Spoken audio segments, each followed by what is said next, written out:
کی کاٹ ہوگا۔ ولیوں کے سلسلے میں ایک ڈیفینیشن، پریبھاشا صاف کر لینا چاہیے دل و دماغ۔ عام طور پر اگر کوئی ایسا سمجھتا ہے کہ ولی اپنی عبادت سے بنتا ہے، بڑی عبادت کیا ولی ہو گئے، بڑی ریاضت کیا ولی ہو گئے، بڑے پڑھنے والے تھے، کتابیں پڑھی، کتابیں لکھی، ولی ہو گئے۔ آپ کا سوچنا صحیح ہو سکتا ہے، لیکن یہی ولی کی تعریف اور ڈیفینیشن اور پریبھاشا نہیں ہے۔ آپ جو پریبھاشا دے رہے ہیں اس سے یہ پتا چل رہا ہے کہ ایک آدمی اپنی محنت سے ولی بنتا ہے، جبکہ ولی بننے کے لیے ضروری یہ ہے کہ ولی وہی بنے گا جسے اللہ اپنی دوستی کے حوالے سے دنیا کے سامنے ظاہر کرے گا۔ اور آپ تو جانتے ہیں کہ دوستی اللہ کی تو بڑی اونچی چیز ہے۔ اللہ کی دوستی، اللہ سے دوست ہو جانا، اللہ کا محبوب ہو جانا، اللہ کا پیارا، مقبول بارگاہ الہی ہو جانا، یہ تو بہت بڑی بات ہے۔ اس سے بہت نیچے کی بات ہدایت ہے۔ ہدایت یہ بھی کسی کے بس میں نہیں ہے کہ ہدایت حاصل کر لے، یہ بھی کسی کے بس میں نہیں ہے کہ وہ ایمان لے آئے جب تک کہ اللہ کی مہربانی اس پر نہ ہو جائے۔ یعنی جو پہلی سیڑھی ہے ہدایت کی، وہ بھی اللہ کی مہربانی کے بغیر نہیں ہوتا۔ جب اللہ کسی پر مہربان ہوتا ہے تو وہ پہلی سیڑھی پر ڈگمگا کے چڑھنے کی کوشش کرتا ہے، یہاں تک کہ فضل الہی پکڑ کے اس کو چڑھا دیتی ہے، تب جا کے وہ کلمہ پڑھتا ہے۔ اگر کلمہ کا پڑھ لینا، کلمہ پڑھنا، ایمان لانا، ہدایت یافتہ ہونا عقل کا نتیجہ ہوتا، فکر اور دانشوری کا نتیجہ ہوتا، جس کو دنیا میں لوگ دانشوری کہتے ہیں، تب تو کوئی عقل مند ایمان سے خالی ہوتا ہی نہیں۔ عقل وہ چیز ہے کہ اگر اللہ کی مہربانی کی عطر اس پر نہ لگائی جائے، عقل وہ چیز ہے جس کو اگر مہربانی خدا کا عطر نہ لگا دیا جائے تو یہی عقل ابلیس بنا دے، یہی دانشوری ابلیسیت کی طرف لے جائے۔ اور اسی عقل پر اگر اللہ کی مہربانی کا عطر گر جائے تو یہی ایک عقل اللہ کا ولی بنا دے۔ اس لیے عقل بنیاد نہیں ہے ولی بننے کی، محنت بھی بنیاد نہیں ہے ولی بننے کی۔ ولی وہی بنتا ہے جس کو اللہ اپنا دوست بنانا چاہتا ہے۔ آپ نے دیکھا نہیں، ولی کہا گیا ہے، کوئی اور نام نہیں دیا گیا۔ اللہ تعالیٰ نے جو نام دیا وہ کیا دیا؟ ولی۔ ولی کے معنی آتے ہیں دوست، ریپریزنٹیٹو، پرتیندھی۔ اس کی ایک چھوٹی سی مثال شریعت میں موجود ہے کہ آپ دیکھتے ہوں گے کہ جنازے کی نماز جب قائم ہوتی ہے تو نماز پڑھانے والا پیچھے گھوم کے پوچھتا ہے کہ بھائی میت کا ولی کون ہے؟ میت کا ولی کون ہے؟ ایک آدمی آگے بڑھے اور کہے کہ ہم کو ولی بنا دیجئے، تو امام صاحب کہیں گے کہ ولی بنانا میرا کام نہیں ہے بھائی، میت کا ولی ہم تم کو بنا دیجئے۔ نا، ہم بہت دولت مند ہیں، اللہ نے ہم کو بہت کچھ دیا ہے، ہم کو اس جنازے کا ولی بنا دیجئے۔ کہیں گے نا، ولی بنانا میرا کام نہیں ہے، ولی اللہ بناتا ہے۔ اس میت کا ولی بھی اللہ ہی بناوے گا، نہ میت بنا سکتی ہے اور نہ کوئی دوسرا بنا سکتا ہے۔ ایک آدمی اور آگے بڑھے کہ نہیں، ہم بہت پڑھے لکھے ہیں بھائی، ہم مولانا ہیں، عالم ہیں، ہم ڈاکٹر ہیں، انجینئر ہیں، ہم کو ولی بنا دیے۔ تو امام صاحب کہیں گے کیا آپ لوگ مذاق کر رہے ہیں؟ ارے ولی کسی کو بنایا جا سکتا ہے۔ ولی یا تو اس کا بیٹا ہوگا، میت کا بیٹا ہوگا، ولی چاہے اس کا بھائی ہوگا، ولی چاہے اس کا باپ ہوگا، ان میں سے کوئی ہے یہاں پر تو بتائیے۔ تو بتائیے آپ ہی کہ میت کا بیٹا کون کس کو بنا دے گا اور میت کا باپ کون کس کو بنا دے گا، ہے نا؟ تو جب ایک میت کا ولی بھی پروردگار بناتا ہے، اور ولی بننے کے لیے اپنی محنت درکار نہیں ہوتی ہے کہ کوئی کہے کہ ہم ولی بن جائے، ولی ہو نہیں سکتا، شریعت نے ولی مقرر کر دیا ہے، اور ولی کے چہرے سے نقاب بھی شریعت ہی الٹتی ہے، یہاں یہ ولی ہے۔ اور جب یہ جان لیا آپ نے کہ ولی میت کا جو ہوگا وہ کون ہوگا، تو یہ بھی جان لیجئے کہ ولی کا اختیار کیا ہے۔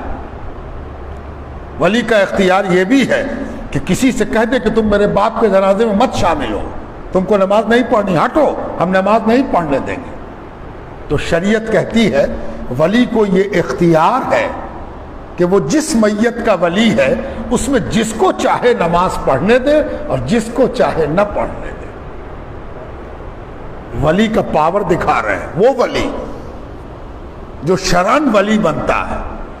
ولی چاہے کہ ہم خود نماز پڑھاویں گے تو کہے امام صاحب ہم ولی ہیں، ہم خود نماز پڑھاویں گے، ہم لائق ہیں، میری خواہش ہے کہ ہم نماز پڑھاویں۔ امام کا حق ہے نماز پڑھانا، امام ناحق نہیں پڑھاتا ہے، امام کا حق شریعت نے رکھا ہے کہ ہاں وہ نماز پڑھائے۔ لیکن اگر ولی چاہے اور امام اس کی خواہش کی قدر کرے تو ولی نماز پڑھائے گا۔ ولی کہہ دے کہ 1 گھنٹے کے بعد نماز ہوگی تو 1 گھنٹے کے بعد ہی نماز ہوگی، کسی کو اختیار نہیں ہے کہ ترنت پڑھ لے کہ نہیں بھائی جلدی پڑھیے، آپ بکتے رہیے 1 گھنٹہ بعد میں ابھی ہوگی نماز۔ ولی کا اختیار کیا ہے؟ وہ ولی جو میت کا ولی ہوتا ہے، ذرا دیکھیے گا میت کے ولی کا اختیار یہ ہے۔ لوگوں نے ادھر ادھر دیکھا کہیں ولی نہ آیا، اللہ اکبر نماز قائم کر دیا، نماز ختم ہی ہوئی تھی کہ ولی آ گیا۔ اب ولی نے کہا ارے آپ لوگ نماز پڑھ لیا، کیسے پڑھ لیا بھائی، ہم تو تھے ہی نہیں اس میں۔ تو سن لیجئے شریعت کا مسئلہ ہے کہ کسی جنازے کی نماز دوبارہ نہیں ہوگی، 1 نماز کافی ہے، دوبارہ نماز کی ضرورت نہیں ہے، 1 نماز کافی ہے۔ لیکن اگر ولی چھوٹ گیا ہے، ولی کسی وجہ سے شامل نہیں ہوا، ولی کو آنے میں دیر ہو گئی، مان لیا گیا کہ ولی نہیں آئے گا، اب ولی آ گیا،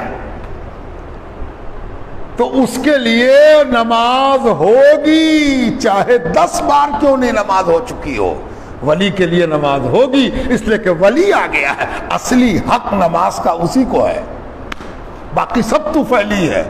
اللہ اکبر۔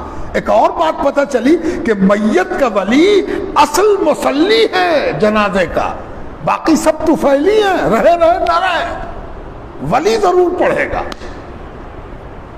ہے نا؟ یہ شریعت کا ولی ہے۔ جب ولی کی اصطلاح کا یہ عالم ہے ہمارا تمہارا ولی، تو اللہ کے ولی کا عالم کیا ہوگا؟ اللہ نے اپنا ولی جس کو بنا لیا۔ تو اب میں یہ کہہ رہا تھا، آخری بات ختم، مقصد نہیں ہے کہ یہاں لمبی چوڑی گفتگو کی جائے، مقصد ہے حصول برکت۔ میں یہ کہہ رہا تھا کہ ولی بنتے کیوں ہیں؟ کیا ولی لوگ اپنی عبادت، اپنی ریاضت، اپنی خواہش اور اپنی محنت سے ولی بنتے ہیں؟ کسی حد تک صحیح ہو سکتی ہے یہ بات، لیکن یاد رکھیے ولی کسی کے چاہنے سے نہ کبھی بنا ہے نہ بنے گا، نہ کوئی نبی اپنی چاہت سے بنتا ہے اور نہ بن سکتا۔ اب تو بننے کا سوال ہی نہیں ہے، کوئی چاہت کرے تو کیا کرے، کوئی ڈکلیئر کرے تو کیا کرے کہ ہم نبی ہیں، ہے نا؟ اس کی ڈکلیریشن پر پہلے ہی دن سے کذب اور وحشت کا الزام لگ جاتا ہے، ازل سے لگا ہوا ہے۔ جس کا الزام چھپا ہوا ہے کہ یہ کمبخت گمراہ ہے، اس کو اور کچھ نہیں سوچتی تو کہہ دیتا ہے کہ ہم نبی ہیں، اس کی گمراہی عیاں ہو جاتی ہے، ورنہ گمراہی چھپی رہ جاتی۔ ولی بھی کوئی نہیں بن سکتا جب تک کہ اللہ تعالیٰ کی مہربانی نہ ہو۔ اس کی 2 وجہ ہے۔ پہلی وجہ یہ ہے کہ ولی آپ کے لیے اور میرے لیے اللہ نہیں بناتا، اپنے لیے بناتا ہے۔ ولی کس کے لیے بنتا؟ اللہ کے لیے بنتا ہے نا؟ نبی بھی اللہ کا محبوب ہوتا ہے، محبوب الہی ہوتا ہے وہ۔ اور جب کوئی محبوب ہو جاتا ہے تو وہ مخلوق کے اوپر اللہ کی جانب سے ذمہ داری ادا کرتا ہے.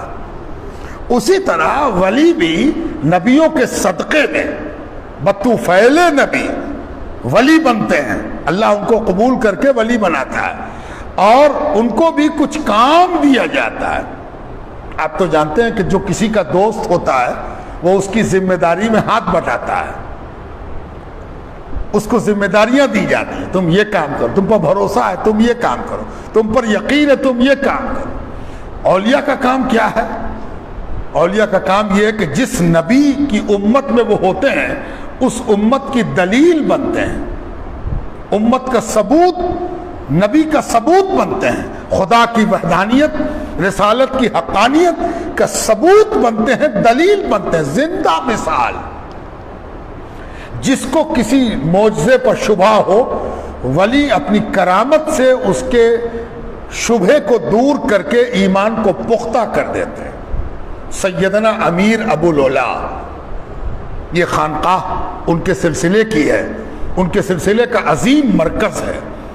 سب سے زیادہ سلسلہ ابو العلائیہ جس خانقاہ سے پھیلا وہ حضرت سیدنا مخدوم منیم پاک باز رحمت اللہ علیہ کی خانقاہ ہے.